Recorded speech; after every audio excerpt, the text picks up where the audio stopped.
Are the markets breaking? Hi, everyone. Welcome to the Real Vision Daily Briefing. Raoul Pal is here with us. It's been one hell of a day, Raoul, so we're really happy to have you with us this Friday. It has been quite the day. It's been brewing for quite a while, and now it's quite the day.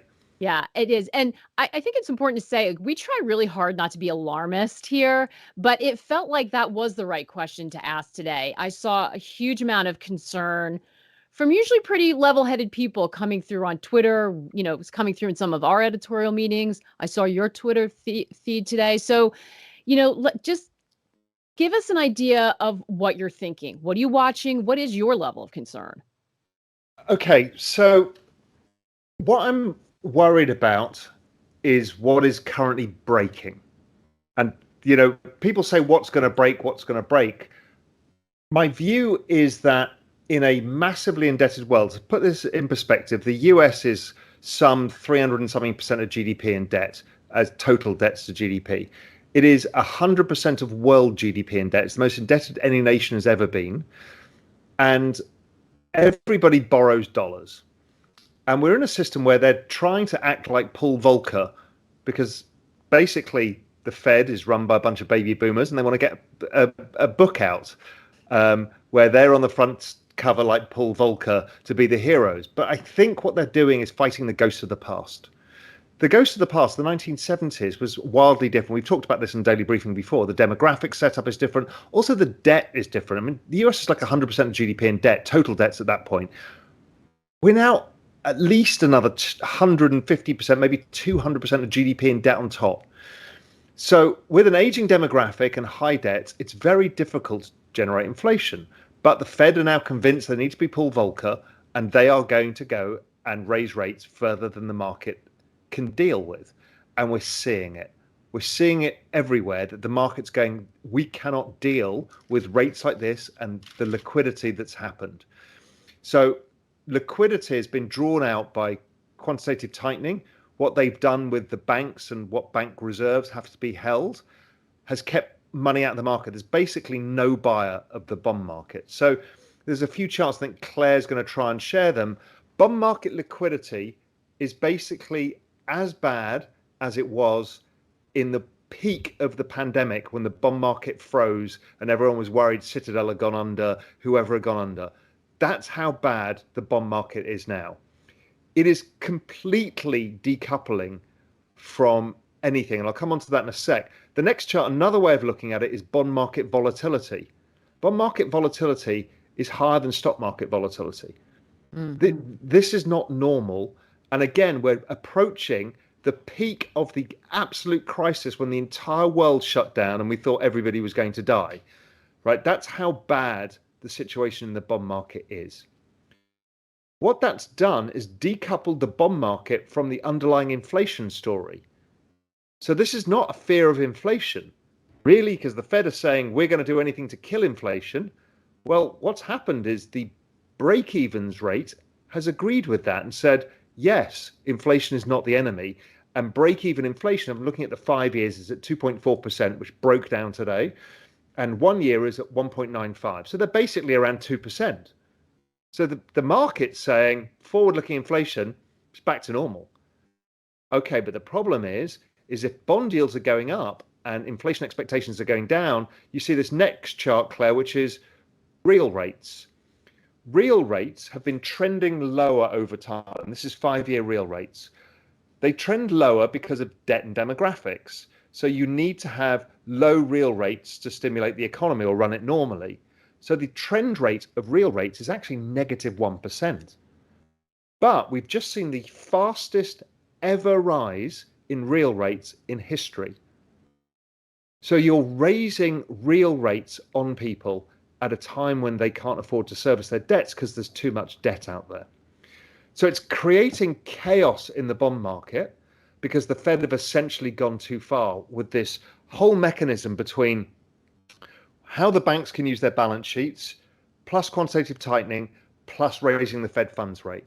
And the market's freaking out. So it's decoupled from the fundamentals as well. So the bond market, Claire, if you bring up the next one, which is the ISM and the bond market are tied at the hip normally.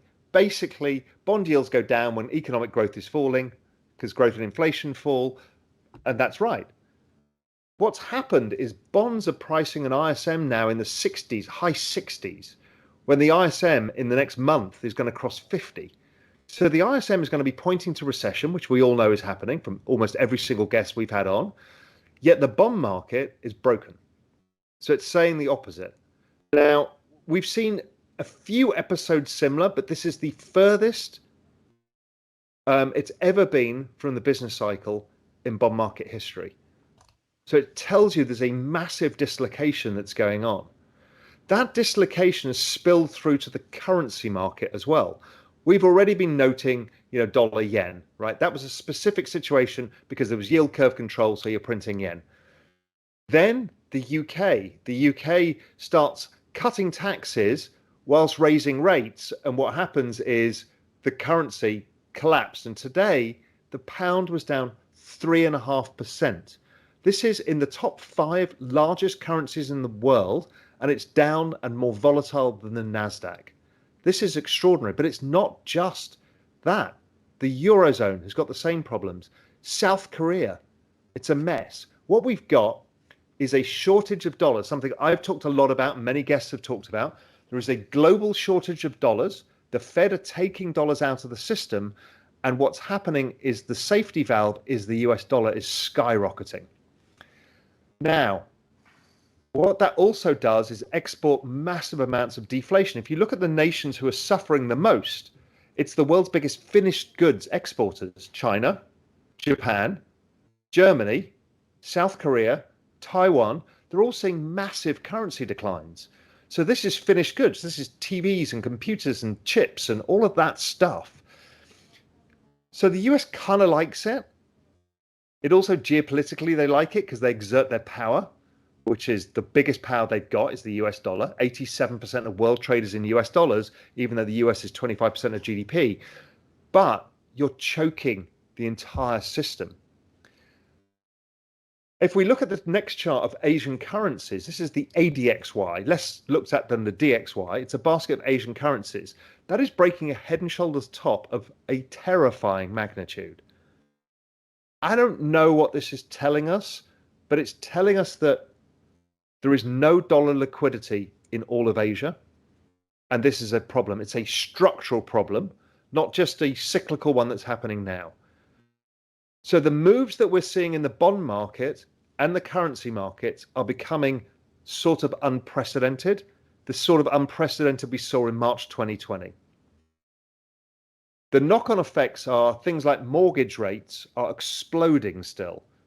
So it's having a real impact. This is not a financial thing. This is a real thing here. Mm-hmm. It's becoming an enormous problem for people. We're already seeing housing, house purchases coming down, prices coming down, rents coming down. We're going to start to see unemployment from the housing sector, which is a huge employer of average Americans, for example. Europe is in this huge grip that we know about. My working hypothesis, and oil broke today as well, which is something I've also been on here and talked about. My working hypothesis was I'm not sure the equity markets are going to make significant new lows, and I'm still not. They may break the low, go a bit lower, and then break back higher again, because the sentiment in equities is unparalleled. I'm about to write this in Global Macro Investor. It is the worst sentiment in any measure of any survey in the history of equity markets. So people are record bearish. They're terrified because of what's going on. The bond market, which is the anchor pricing for everything, is unhinged. And the dollar, which is the big daddy of all macro assets, has become untethered as well. So it is a scary situation. But how I look at this is, okay, and I had a great conversation that will come up in next week, I think, with Arthur Hayes from BitMEX. Arthur said, listen, there's 2 games at play here. One is those guys who want to be Volcker, and they're having their day in the sun. But in the background is a much more powerful group, and that is the politicians. The politicians are the ones that actually set policy. When the politicians decide that economic growth has gone too far, they will change the game. And I believe that. And that's where quantitative easing, direct handouts, and other stuff to alleviate the pain that's going on. They can't have mortgage rates like this for very long. before unemployment starts coming, and this becomes a big problem for the Biden administration or whichever administration in whichever country you got to deal with. So therefore, the propensity for there to be, if this trend continues that we're seeing, there is a propensity for the market soon to start pricing in somebody's going to have to step in here, much like they did in 2020. So that is still remains my view, is the politicians will end up pushing the Fed around. I think the Fed have created this by fighting the wrong battle, because the battle they remember was the battle that their heroic hero Paul Volcker fought. It ain't that battle. They're fighting the wrong thing. And so we've got a big problem on our hands. But over the next few weeks, as this pushes to its logical conclusion, you can hear in the background the people coming to the rescue, because somebody's going to have to do something about this. It may start with changing the reserve requirements of banks. It may be swap lines for the foreign central banks. It'll start somewhere and it will grow, but this can't continue for long. So it sets up an interesting situation, because the politicians, and we do see a dichotomy, I think, but the politicians are the ones who got the Fed into this inflation mode in the first place, right? I mean, that was front page news when everyone was suffering in the US, feeling inflation for the first time. And you had the White House talking about it constantly. And a lot of people felt behind the scenes pushing the Fed to get more aggressive when they were in that transitory state. So do you think it'll be after the midterms that we see that political pressure switch? I don't know. I mean, there's a feeling that it's pivoting already, maybe, but yeah, politics is a narrative game. That's all it is. So where does the narrative lie? The narrative lies with the path of most pain until you're in a situation where you can use optimism. So the path of most pain is what they will focus on, because that's what gets votes. So human psychology is anger, resentment, fear tend to get you votes better. So what they will do is, if unemployment starts rising, which I think it will, they will start pivoting to inflation is dead. The new enemy is growth. Jobs for America. We need to help you with your bills, even though bloody all the commodity markets down 50%. We need to do something to help you, or we need to get your mortgage rates down. Honest working, hardworking Americans, how can they afford their mortgages? This was the mess that came from the pandemic, but we need to get that down now. We need to get interest rates down. Now we've beaten inflation. You can hear the narrative change. It's easy to make, right? It's all narrative. So you are thinking that there will be a pivot, because that which would put you in the camp, a very contrarian camp, right? Because all we hear from everyone is that the Fed has made it clear that there is no pivot. The pivot is dead. That this is a new era. This is the new normal for the Fed. Yeah, and I don't believe that. I think people are projecting what they want, not what is. What is the Fed have got break-even rates of inflation down to the twos, and if this continues for the next few weeks in the vein that it is, and if oil continues to trade towards $60, which I've been saying it's going, these break-even rates are going to come down to 1%. So the battle is won. Now, I actually think, and I've said this before on the show, I think actually inflation is negative in 18 months' time. I think they completely misread the bullwhip. And the bullwhip was post-pandemic, spikes the inflation because everyone comes in the workforce, no supply, overreact to the supply. Yes, they should have raised rates, but not like this. They've misread it. They want to be Volcker. And before they know it, they've destroyed the economy and inflation as well. And they've got their old friend back, deflation. Mm. So Anthony's asking, why are you saying that it's the worst sentiment you've ever seen? And we do have people pointing out that although professionals have sold and are in cash, we haven't seen massive retail redemptions for equities. Do you worry about that, especially if you start seeing growth slow substantially? Two things: retail don't matter in the equity markets, never have.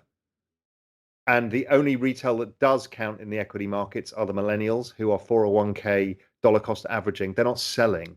Mm-hmm. They're not punters. So that flow is slow. But if I look at every single part of the Merrill Lynch survey or the AAII survey or the Institutional Investor survey, there are all-time record lows, below 2001, below 2008 on every measure. I've never seen anything like it. We have another question from because I'm going to get right to the questions because this is what we do, right? People are nervous. They've been looking at Twitter, looking at the headlines, looking at the red hours all day. Guns, dogs, and coffee. Do foreign central banks sell to repatriate their U.S. equity positions, aka tech stocks, to fortify local domestic balance sheets, given QT? There is a theory that's going around, and I'm not sure. I'm sure that some of it, but I haven't seen wholesale ECB selling US bonds. Are the European banks selling US bonds? I don't know. But there is some sort of doom loop. Andreas Steno Larsen put something out about the doom loop of currencies We've that got they're. that. I think we read your mind. I think we've got a little the graphic he tweeted out or that he made, and he called it the Forex doom loop. I think, right? Yeah, and that's basically the the selling of treasury to raise stuff. Then dollar goes up, makes it worse, and you keep repeating it. And that doesn't stop until the Fed offer out swap lines. But the Fed haven't yet realized that they've broken the bond market. So they have to realize that first.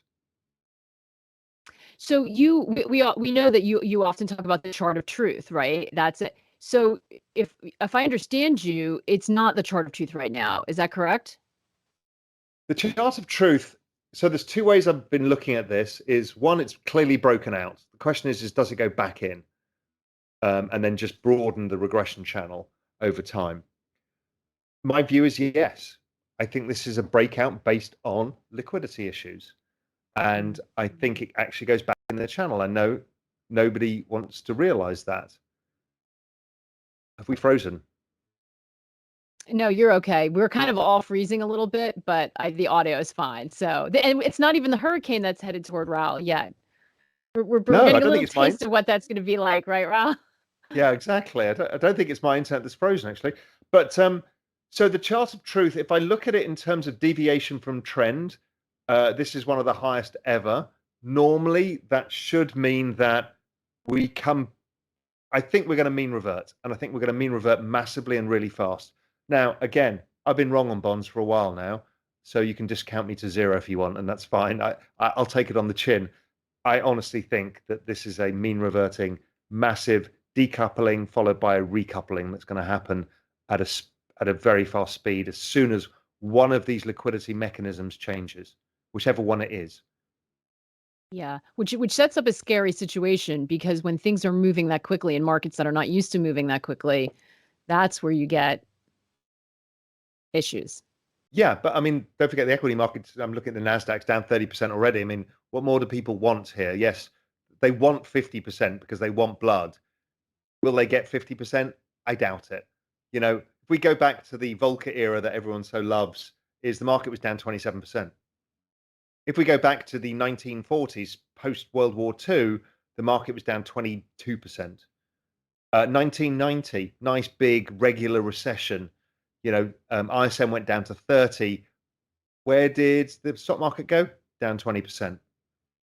Everyone's convinced, talking themselves into being more and more and more and more bearish.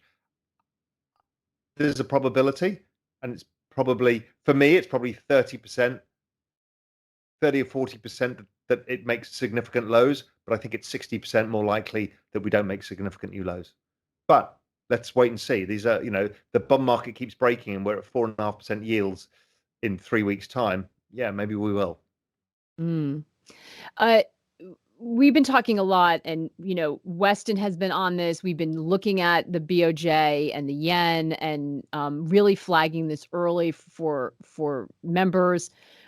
We've continued to see huge moves, and there was a lot of people with the intervention this week saying, "Oh, hang on a second, they're doing yield control, curve control, and they're intervening in the market as well." You mentioned Asia before. What are you watching there? How concerned are you about the pressure that's building in Well, those the one that markets? I've looked at is the Korean won. I mean, it's screeching higher. Well, dollar one is going higher. So, i.e., the one is collapsing. Um, Look, the problems are everywhere. I mean, they're literally everywhere. And the Fed's going, la la la, I can't hear you. I don't think it's really realized because they're still based on the narrative of we need to fight inflation until they realize they've broken the system. It's like the government's fought the narrative of we need to save the people in 2020. And before they know it, they realize they've broken the system because everything became illiquid and the Fed had to Mhm. sort it out. There's somewhere within this something very similar going on here. And it's not oh, Raoul just wants to see them come back with quantitative easing. I'm like, I think people don't understand the structure of markets with this much debt and the issues you've got. The Fed have never really acknowledged the debts, which is the Mhm. big thing that they've caused. They've never acknowledged them. It's the elephant in the room.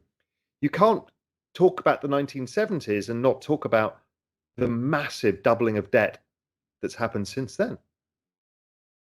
Again, Americans will never come up and say, they'll talk about the national debt. They never talk about the total debt. They'll never talk. Nobody really admits that the US is the most indebted country as a percentage of world GDP in all recorded history. No other country has been 100% of world GDP in debt. That's terrifying. And it's not that the Boy, US is going to default on its debt. It means it has limited ability to generate growth, inflation, and a stable economy. and that issue of defaulting on debt, Green Avocado is asking, I love some of these names. Green Avocado is asking, do you think any sovereign nations are at risk of defaulting? Not if they're developed nations. The epicenter of this crisis is developed nations right now. And they can't default because they can print their own currency. So, no.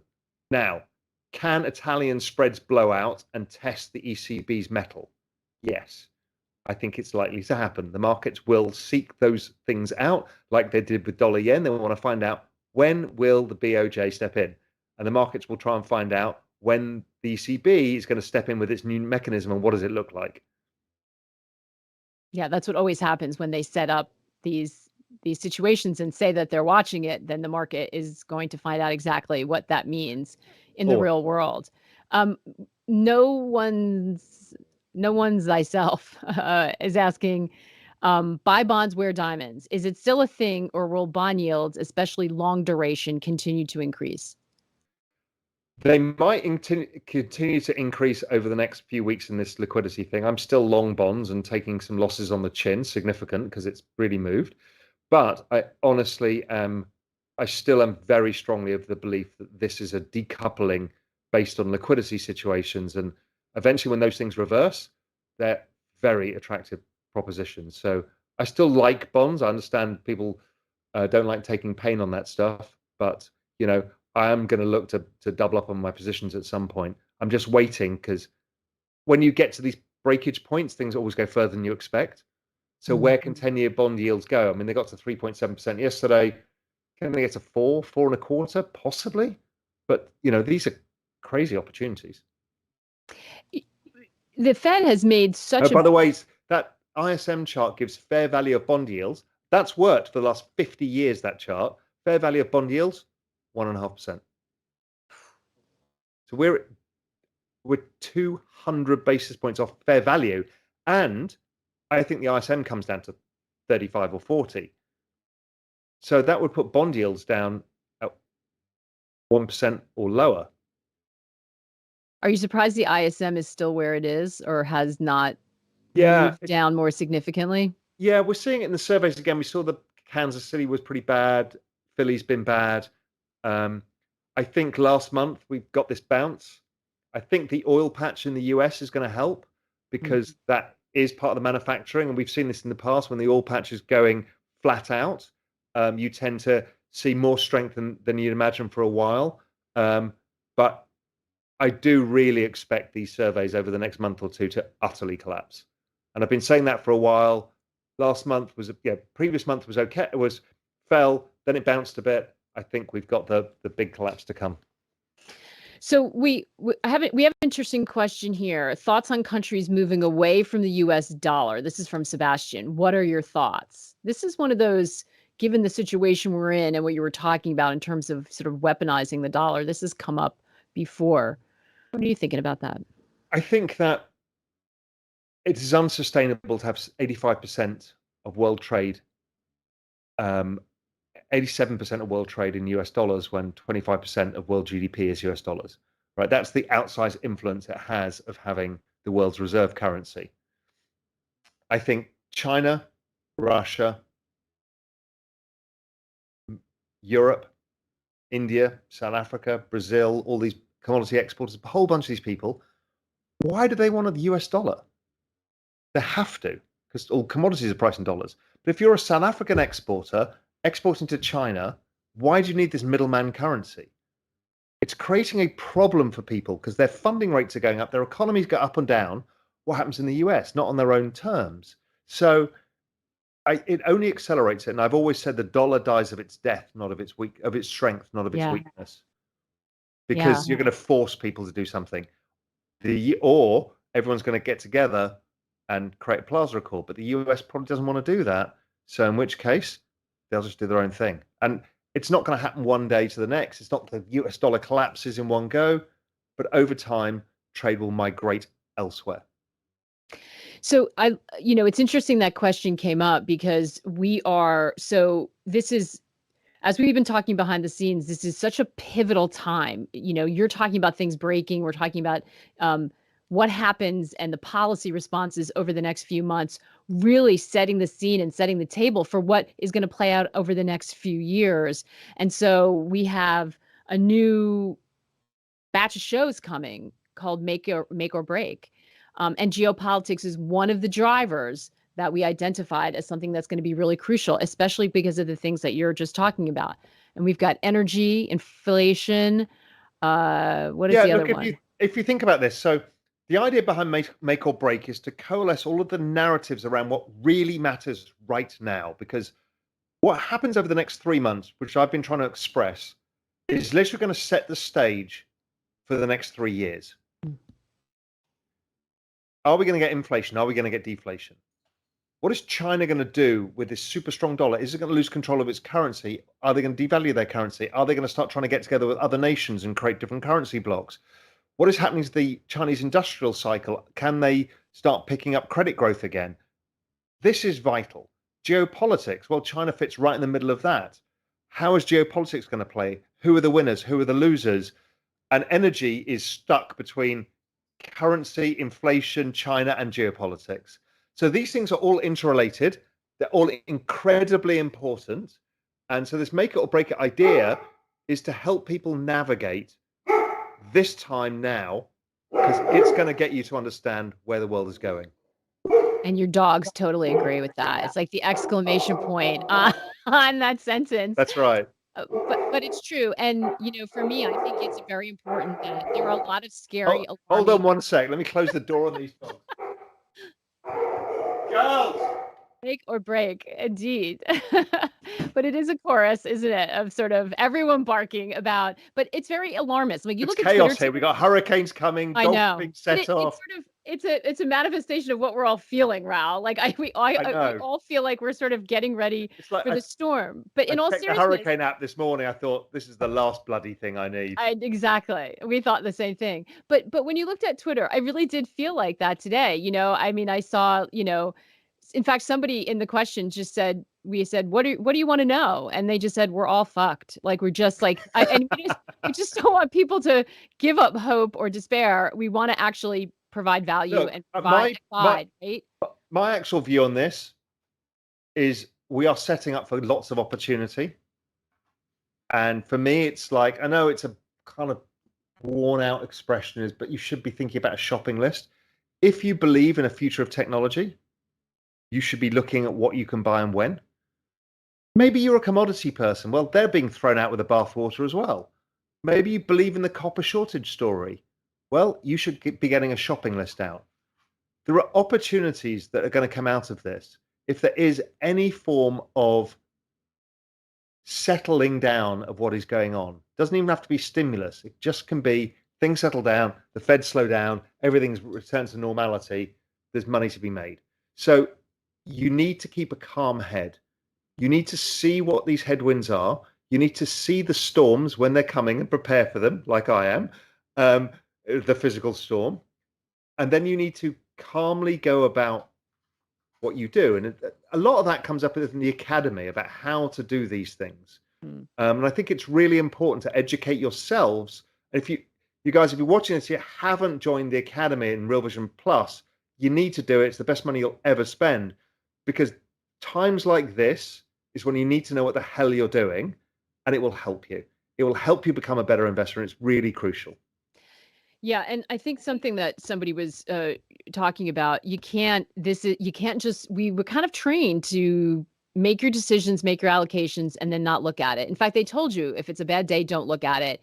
Don't worry. But it doesn't feel like we can do that anymore. It doesn't feel like that to me. I mean, I don't want to Well, lose what I've tried to build over the but the last few problem is there's years. been no offset. Yeah. There's been nowhere to go. Really, you'd have had to become a macro investor and stick your money in the dollar. There's been literally nowhere to go. The average person doesn't know how to short bonds, and that doesn't feel like it's an easy trade to be done. Shorting equities, well, that's not been an easy trade. It never is, because they're so volatile. So it's been really hard for the average person to know what the hell to do. The answer would have been buy dollars and go to the beach, but people look at me and go, well, how the hell do I buy dollars? What do I do? Yeah. That's why it's so difficult for people. That's why everybody's getting utterly destroyed, because before you could buy TLT, but you couldn't in this inflationary environment. Yeah.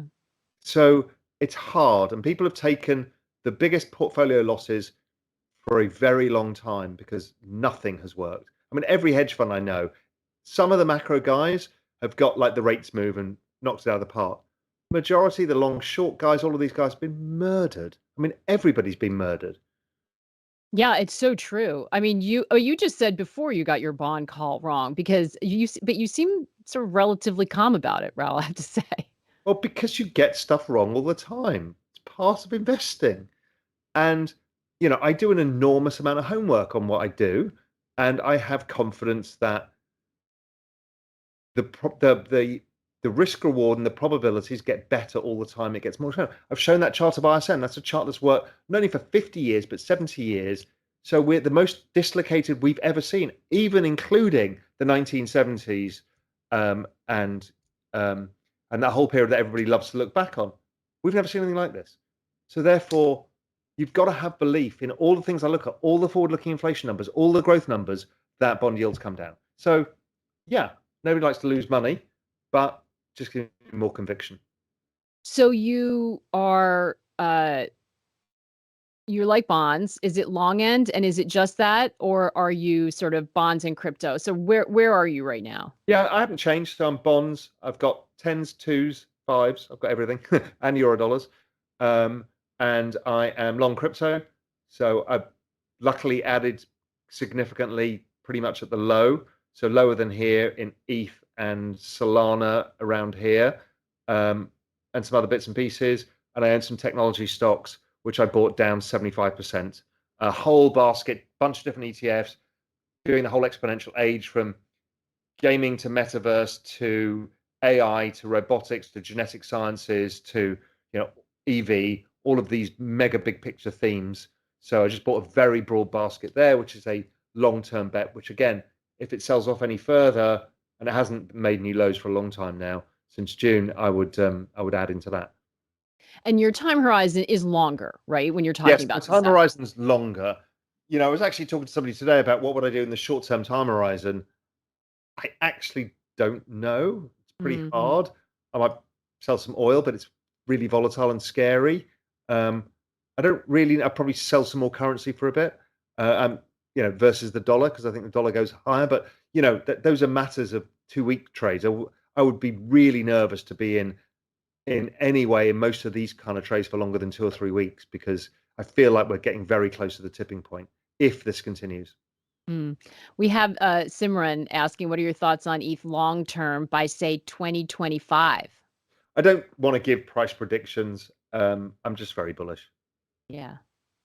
Um, so Raoul, we do takeaways at the end. Normally I would do it, but you're here, so we can both do it. But my takeaway from listening to you, I'm a little not surprised, but interested to hear the optimism or the looking for opportunities in this, because I know you've been tweeting that things are broken and dangerous, and we started out on kind of a grim note talking about the fact that the bond market is, dislocating from fundamentals, which sounds like we're setting up for, some scary days here.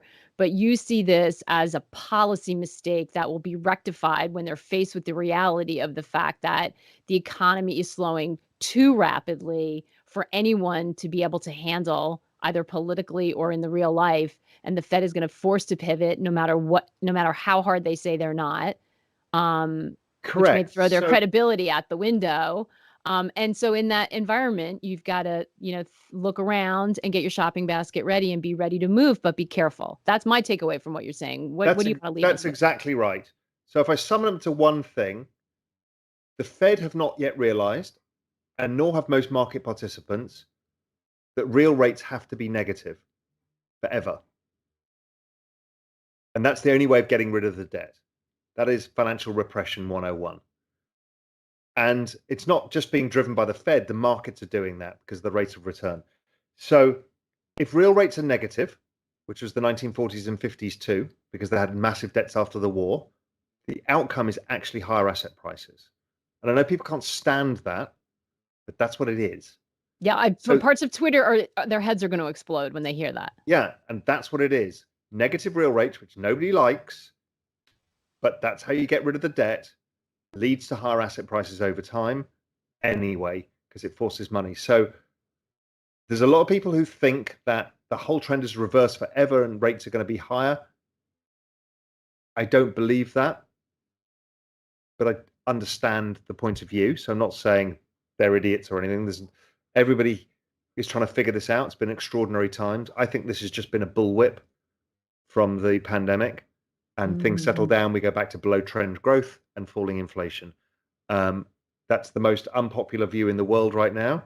Doesn't really matter because that's a battle for 18 months' time. The next 18 months are slowing economies and falling prices. And opportunity because a pivot has to come. And the pivot doesn't have to be a massive cutting of rates of quantitative easing. It just needs stopping of the rate of change of liquidity tightening.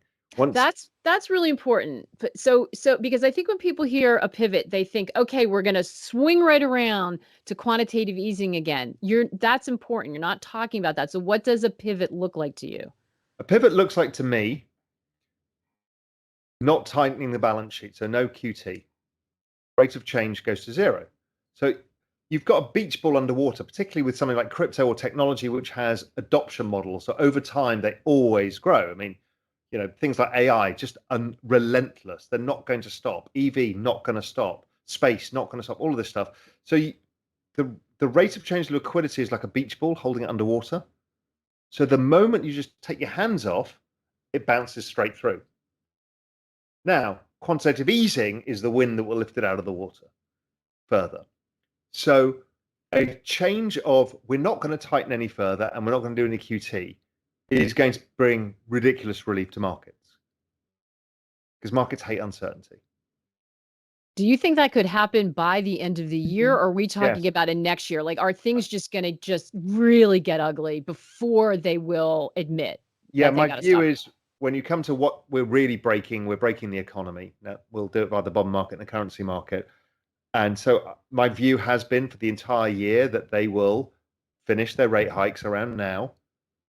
Now, whether they go again, maybe, but if this bond market continues like this, the Fed, the New York Fed desk is going to be calling them up saying, we've got no bond market. We can't continue. We're going to have to start changing policies. It'll probably happen at the margin first. As I said, it'll happen with the reserve requirements. It'll happen with swap lines. But that's the start of, oh shit, we've gone too far. And I'm sure if we continue another couple of weeks of this, the whole narrative is about to change. Are there any casualties on the back of that? Because we've seen before firms go down. I think that's why someone was asking about countries defaulting. I mean, usually those very illiquid periods, especially if they last, don't end without some sort of casualty. Yeah, remains yet to be seen whether it's the Italian government bond market. It probably feels like it's a developed market thing because kind of nobody cares if Sri Lanka goes bust or Pakistan and all of this stuff. I know that I don't mean to sound bad. No, but you're saying that. Yeah, I know. It's not that they shouldn't care, but no, meaning it needs to be something big, and it probably happens abroad. It probably happens in Europe, but who knows? Who knows? It might be just Jamie Dimon calling up the Federal Reserve saying, "Do you understand what you've done?" Mm. Or it might be the politicians saying, "What do you mean mortgage rates are at 7% and they've come from 1%?" I mean, these things are ludicrous. There does seem to be a sense that it's happened so quickly that you get the feeling when you go out in the real world that people don't realize it's happened. Like it's that fast that you don't get the sense that everyone's realized what just happened. No, they haven't, which is why next year you get recession, because everyone then goes, "Holy shit, I just don't have as much money at the end of every month. What Mhm. happened? Look at my mortgage went up so much, and my electricity bills and my shopping basket and all that." Now, all of that is backwards looking because actually it's all changed because almost all of this has fallen, but the mortgage rates haven't, and that's going to become the big problem, particularly if house prices start falling and construction workers get laid off, which is going to happen. It's almost impossible for it not to happen. Now, the Fed wants some of this, and that's okay. I can understand they wanting, but the politicians won't. We're so over. I got to let you go in a minute, but we didn't even talk about UK Liz Truss. Everybody trashed that decision, but are they potentially ahead of offering a bunch of government help to individuals who are going to be hurt by the growth, or it's just kind of feeding into the inflationary loop and putting pressure on the BOE? Hard to sort that one out, but they got slammed for it in a lot of spaces. Um, well, the Europeans have done similar, and some of the US states have given handouts, California, yeah. Right. but the UK's done it kind of writ large, and they've gone for it, and the outcome is a collapse in the currency. Um, Now, so if everybody does it, that's a debasement of currency, and asset prices go up. It's the US is not doing it yet in any meaningful scale. So the US dollar is so strong. If the US came out and said, "We're going to do the same as the UK," what happens? Does the dollar fall or rise? I don't know. Probably Yeah. falls. But then if everybody's devaluing their currency at the same time, you have to revalue it against something, and that ends up being assets. Sorry, that's my messaging beeping in the background. That's someone saying, "Get off the Zoom." Get off That's the actually Zoom my and get wife. ready for hurricane preparations. I know, I can tell. No, Raoul, it was great for you to stay a little extra with us today because I think it's an important day. And like we said, we're gonna sort of launch all these new shows to try to help guide Yeah, there's an everybody. enormous amount coming out of Real Vision, and I can't stress it enough. And you'll hear announcements about this and something really amazing about pricing as well that's coming out. But we're retooling all of the content with the essentials kit, keeping what's amazing, adding massive amounts of new value, and no new cost. We kind of inflation busting is what we're after. So we I'm gonna stop you there, Raoul, because there's I gonna know be I more always get told off information. for giving away too much. But anyway, There's gonna be more information on there's an Monday. But extraordinary amount of stuff coming.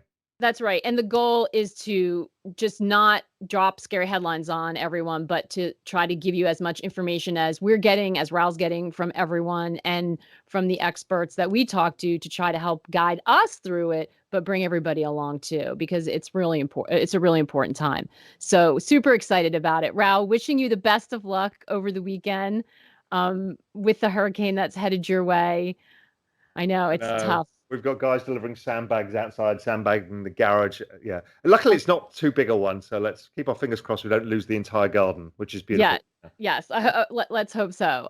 But we'll catch you in all the new programming after that. And thanks to all of you for spending time with us. We appreciate it. Take care and good luck out there. Take care, everyone. Have a great weekend.